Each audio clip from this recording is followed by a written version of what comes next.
Hello and welcome. Today, we are going to delve into the fascinating history of World War I, a conflict that shook the world and transformed the political and social landscape of Europe forever. Picture this: it's 1914, Europe is a continent divided by nationalistic fervor, imperial ambitions, and military might. The major powers of Europe are in two opposing alliances, the Triple Alliance and the Triple Entente. The Triple Alliance is made up of Germany, Austria-Hungary, and Italy, while the Triple Entente consists of France, Russia, and Great Britain. These alliances were formed to provide mutual support and protection in case of any external threats. Everything changed on June 28, 1914, when Archduke Franz Ferdinand, the heir to the Austro-Hungarian Empire, was assassinated in Sarajevo by a Serbian nationalist, Gavrilo Princip. The assassination was the spark that set off the powder keg of tension that had been building in Europe for years. Austria-Hungary, feeling threatened by Serbia, demanded that Serbia take responsibility for the assassination and to comply with its demands.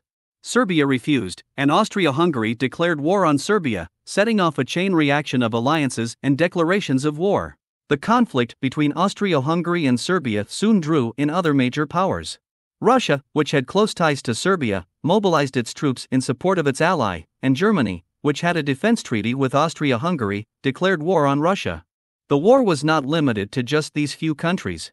Soon, other countries were drawn in, including France, which had a treaty with Russia, and Great Britain, which had pledged to defend Belgium's neutrality. Germany's plan to quickly defeat France before turning to face Russia, known as the Schlieffen Plan, involved invading neutral Belgium, which led to Great Britain declaring war on Germany. As the war progressed, more countries joined the fight, and it soon became a global conflict. The United States, which had initially declared neutrality, entered the war in 1917 on the side of the Allied powers, further tilting the balance of power.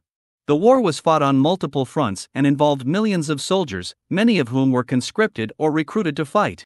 The use of new technologies, such as poison gas and tanks, led to unprecedented levels of destruction and loss of life. By the end of the war, approximately 16 million people, both civilians and soldiers, had lost their lives. So, what were the underlying causes of this devastating war? Nationalism was a significant factor, as countries sought to assert their power and sovereignty. Imperialism and the race for colonies and resources created tension and competition between the major powers. Militarism, the glorification of military power and the arms race that followed, created a dangerous state of tension.